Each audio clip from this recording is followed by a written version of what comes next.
we're in Harlan, Kentucky, for the sentencing hearing of 59-year-old Cletus Robbins Jr.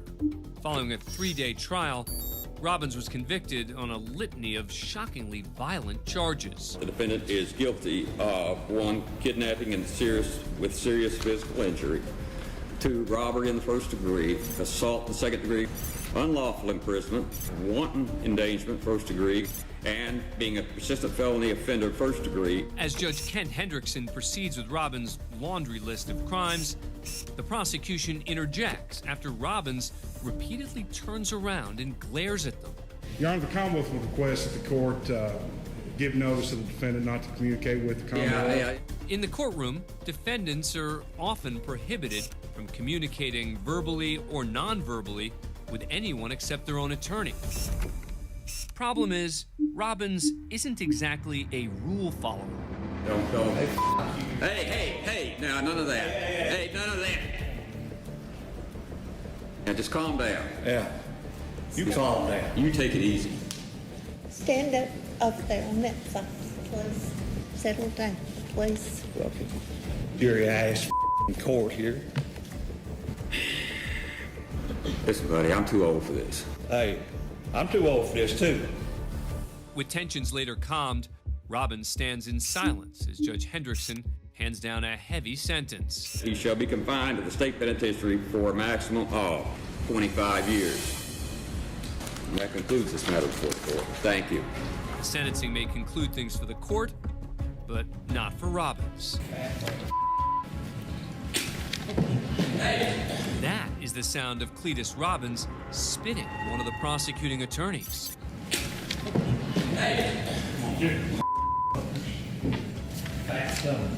Before he's hauled out of the courtroom, Robbins makes a final threat.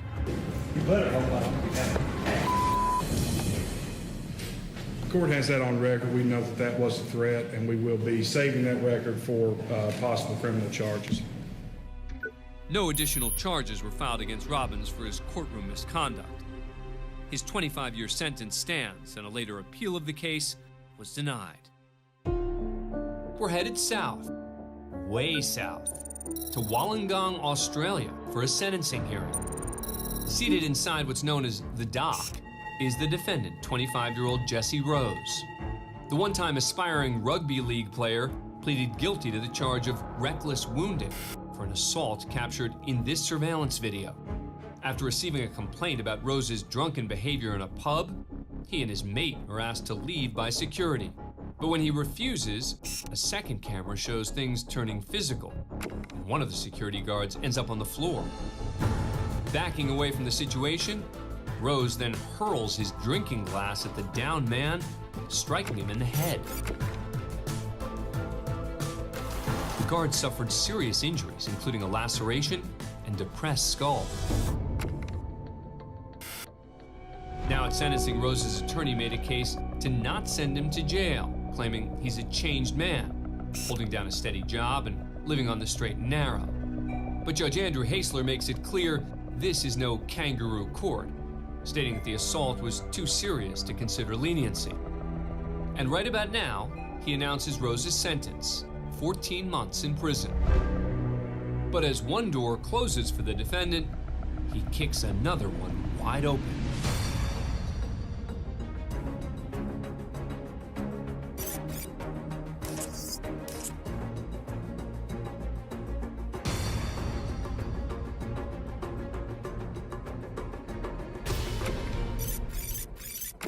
Unhappy with his sentence, Rose perhaps channels his rugby days and boots open the divider door. It's unclear what he says to these two security guards. One guard takes a step or two back. After some more jawing, Rose takes things up a notch and throws not one, but 2 chairs at the guards. Those are not folding chairs Rose just tossed. Those are standard office chairs weighing up to 60 pounds, or 27 kilograms in Australia. What you might have missed is this guard who sneaks around the backside of the dock and, like a boomerang, flies back into action. First bobbing and weaving, then going down under for a tackle. With the help of the other guard, Rose is pinned to the floor. His girlfriend can be seen in the rear of the courtroom. Other officers eventually enter, get Rose to his feet, and escort him out. For his courtroom tantrum, Jesse Rose was charged with property damage and assaulting a law enforcement officer. An additional 8 months was added to his original 14-month sentence. We're in the Cuyahoga County Justice Center, where a sentencing hearing is wrapping up. Thank you all. Good luck to you, Mr. Terry. Thank you, Sheriff. All right, let's go. William Terry just received an 18-month prison sentence for attempted burglary and attempted felonious assault. Present in court are the defendant's family behind him and the victim of this crime seated across the courtroom. All right, let's go. Get my family and my stuff out my pocket. Yeah. He's headed directly to prison. It's all right. It's only 18 months. He's speaking to his family now. And then... Hey, you the some choice words for the victim. Don't touch me like that.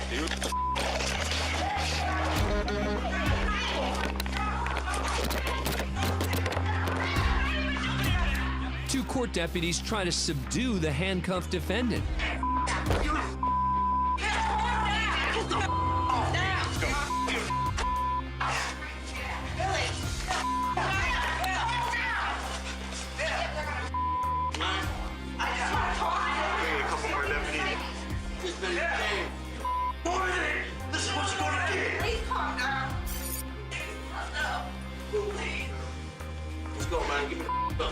Ready? Yeah.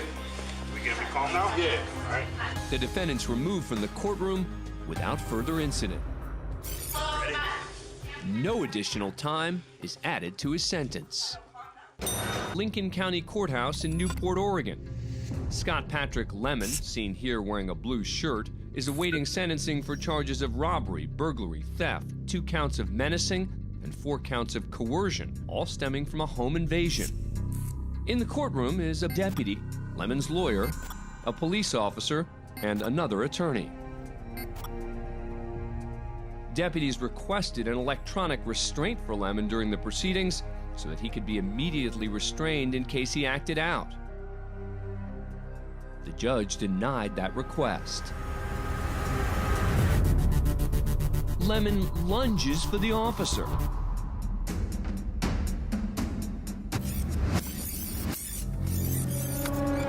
If we take a closer look, it appears that Lemon attempts to grab the officer's weapon. Fortunately for everyone, he's quickly taken down. Lemon has attempted escape added to his list of charges. He's currently serving a minimum of 7 years in prison. We head now to a sentencing hearing in Ocala, Florida. A jury has found Travis Davis, Brandon Banks, Kelvin Grimmage, and Keela Richardson guilty of killing Courtney London during a robbery home invasion 2 years earlier. As an added precaution today, extra officers are on hand for the sentencing. Any legal reason we shouldn't proceed with sentencing today? As the men wait to learn their fate, I've indicated that I would like to do is to have the gentleman, hang on, Mr. Davis.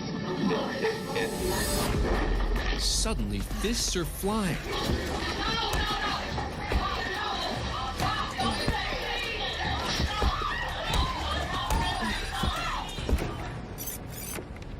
It appears a court officer attempts to handcuff Travis Davis, but Davis refuses to cooperate.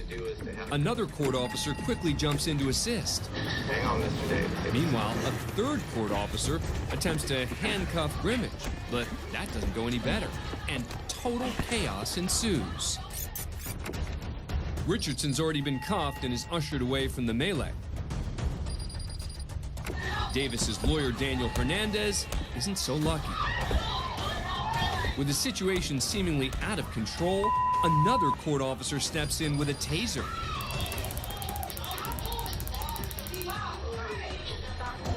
Reportedly, all three men were tased, including Brandon Banks, who doesn't appear to join the free-for-all.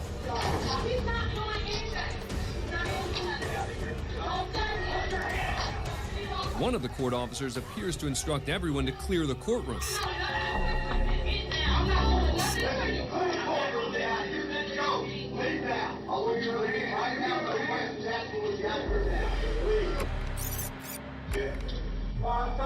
After the court officers regain control, Davis and Grimmage share some sentimental parting words.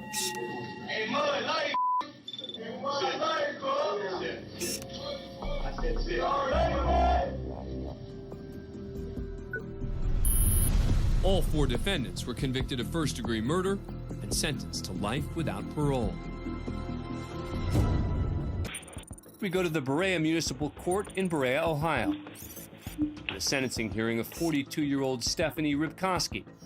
Mr. Rybkowski, am I saying that correctly? Yes, you are. Rybkowski was caught stealing from a local Walmart, which resulted in a theft conviction. Today, she and her attorney are hoping Judge Mark Comstock doesn't issue any jail time. First of all, $150 fine plus cost of that suspended. And then 180 days in jail. I'll credit 1 day served. However, I will start that today. 6 months in jail starting today is not the outcome Rybkowski was looking for. So she quickly appeals to the judge. Is there a way that I can not start jail today? I mean, because I've got a daughter, we've got a graduation party going on at home. I understand that. I understand that. And we're going to stick with the recommendation at this point. So, again, you can have a seat. Can I phone home? Absolutely. You'll be able to use your phone. Absolutely. Disappointed, Rybkowski goes to take her seat. Until she changes her mind and heads for the door. Yes. Bailiff Matthew Bedford takes notice and immediately tails him. He catches up to her in the hallway, where they have a discussion.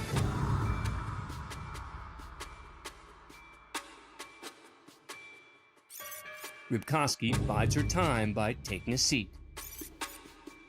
She then checks her phone while the bailiff waits her out and stands guard at the staircase. Acting casual, she wanders over to the bailiff while on the phone, and then slips behind him.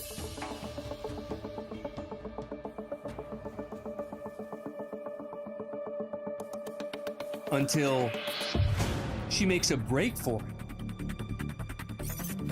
She quickly makes her way down 2 flights of stairs and out the front doors, with the bailiff right behind her.